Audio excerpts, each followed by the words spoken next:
Bueno, pues hola a todos. Nuestro proyecto se llama Frames. Lo hemos intentado sintetizar para que no sea muy pesado de nuevo volver a verlo y bueno, espero que os quede bastante claro a las personas nuevas que todavía no lo conocéis. El nombre proviene de una idea de tramas, de elementos intermedios que permiten ver a través, porque desde el principio queríamos concebir un edificio que fuese atractivo para la gente, dado que se trataba de un edificio Erasmus, e incluso habiendo vivido nosotros una experiencia muy orgánica como fue encontrarnos con un edificio de un hub Erasmus en Madrid, que nos invitó a entrar y nos resultó muy atractivo. Entonces queríamos conseguir algo que cuando pasase una persona por allí quisiese meterse dentro. Entonces comenzamos, como nos contaban antes nuestros compañeros egresados, con dibujos a mano alzada, que son una herramienta que nos gusta mucho, y fuimos planteando desde experiencia, desde trabajar desde la experiencia del metabolismo y esta clase de propuestas, hasta desecharlas rápidamente para asumir el eje del río Esgueva, como podéis ver allí, y trabajar con esa linealidad, observando perpendiculares al río para observarlo y utilizando este elemento lineal para que fuese un eje director del proyecto. Entonces, luego eso fue saltando a dibujos digitales y bocetos que sirvieron como aproximación. Y fue muy interesante cómo hemos trabajado esta vez el proyecto con más pausa, y las primeras 3, incluso 4 semanas, hasta nos lo echaron en cara los profesores, nos dedicábamos a dibujar solamente. Pero a mí personalmente me vino muy bien porque suelo ser muy precipitado y ponerme muy rápido a definir, entonces fue bastante positivo. Esta es la implantación, tiene un zoom.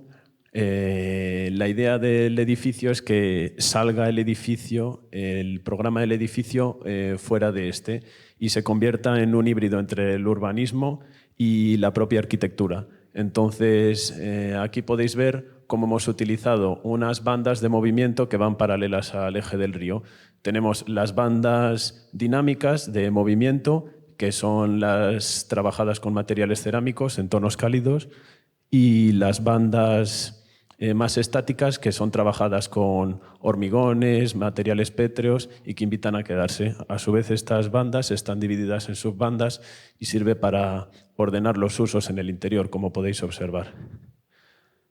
Esto se materializa, como se puede ver en esta infografía, y la idea sería eso, que como podéis ver ahí, el edificio salga de su propio ámbito y sea un trabajo que influya casi a escala urbana.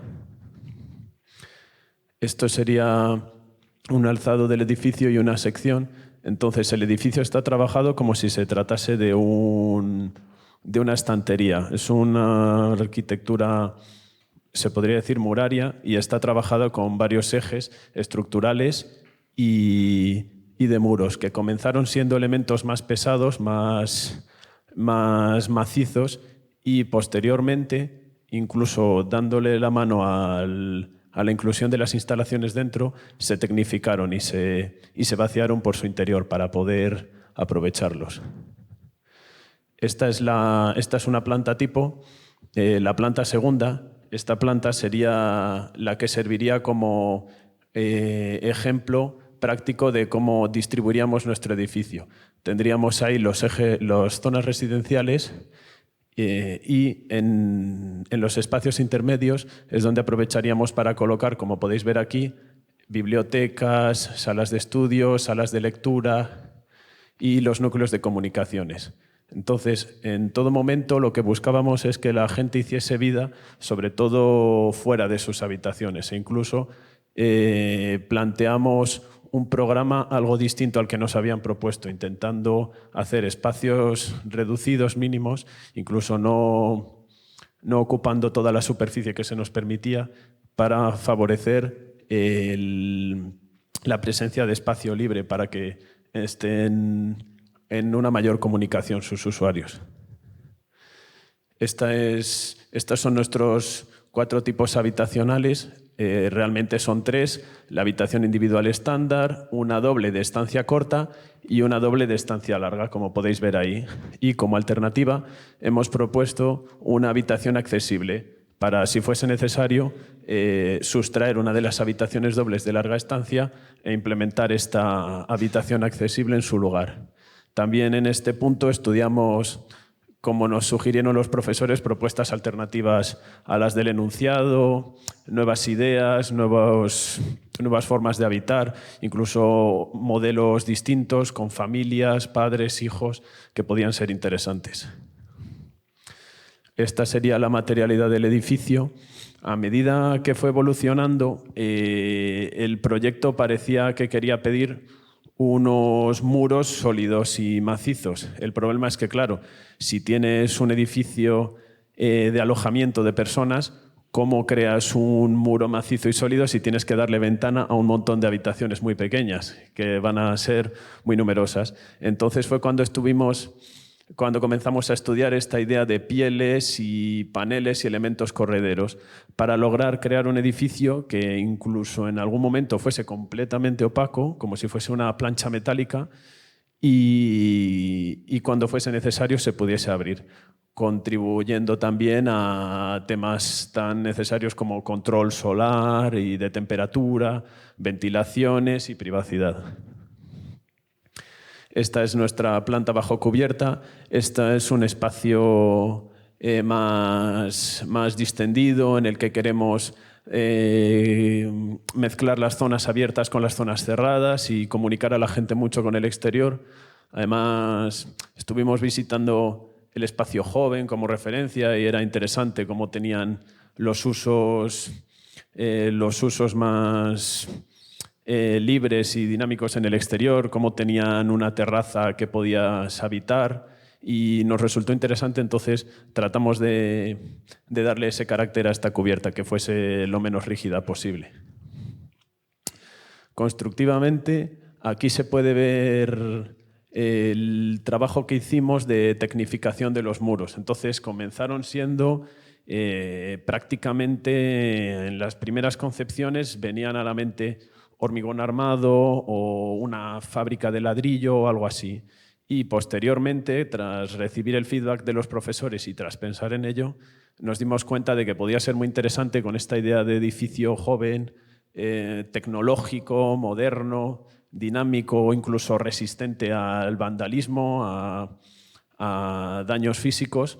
Lo reconvertimos a un edificio con un entramado autoportante de metálico que sostenía unas chapas de acero, de manera que todas las instalaciones pudiesen discurrir por su interior y tuviesen en todo momento la opción de ser los muros abiertos y reparados, e incluso jugar de nuevo con esta idea de frames, de ver a través, de hacer espacios intermedios, de hacer espacios transparentes, semitransparentes, pieles y que resultasen atractivos. La estructura es sencilla, es una estructura metálica con cruces de San Andrés que sirven como arriostramientos para resistir al viento.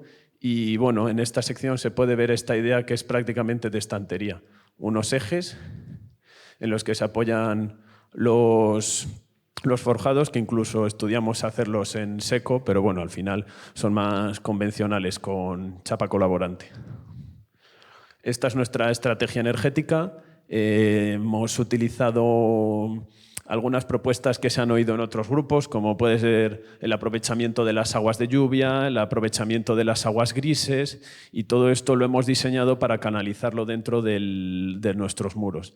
También hemos planteado una cubierta vegetal, sistemas de aerotermia, placas solares e incluso un sistema de pozos canadienses que podría ser interesante para desarrollar en la línea del proyecto si pudiésemos continuar durante meses, porque se podría distribuir dentro de nuestra planta de urbanismo, pero no nos dio tiempo a darle más caña.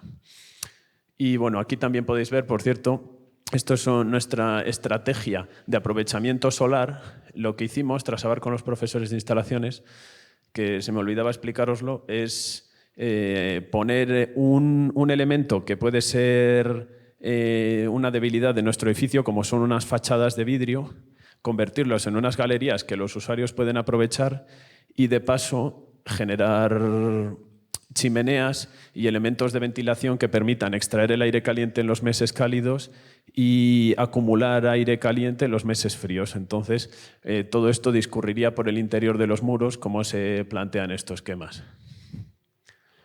Y nada, esta es la imagen final del edificio y estos son los muros de vidrio de los que precisamente os estaba hablando. Entonces, esta era la falla del edificio, digamos, porque todo esto estaba muy controlado.